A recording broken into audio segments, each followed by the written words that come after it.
Bedouce, capitale de la langue occitane. Associations, enfants des écoles et habitants de la vallée ont participé dans une ambiance festive au départ du relais, la PACEM.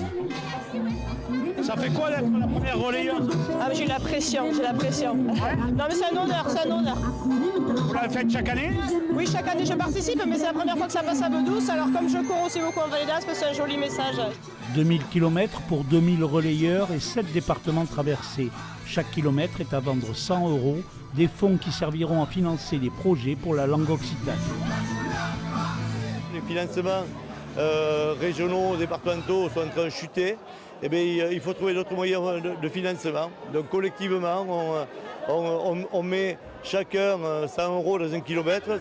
La symbolique, on court dans l'urgence de transmettre la langue parce que la langue elle est en danger.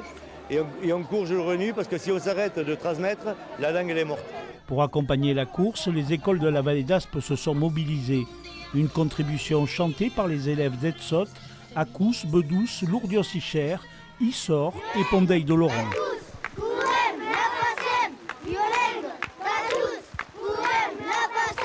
Cette PACEM, c'est un cri du cœur, en fait. C'est un événement où on vient hurler notre amour pour la langue. Et donc les enfants ont appris les chants de la PACEM, par exemple. Ils les chantent à tue-tête en classe, ils les chantent à tue-tête en cours de récréation. Et ils jouent à la PACEM, d'ailleurs, en cours de récréation. Et là, c'est un peu la réalisation de ce grand projet. Des enfants heureux de participer au relais, assuré par de nombreux bénévoles, mobilisés pour courir jour et nuit sur les 2000 km du parcours. La PACEM visitera sur 10 jours tout le sud-ouest, de Saint-Girons en Marmande en passant par Mont-de-Marsan, arrivé le 9 mai à Anglette.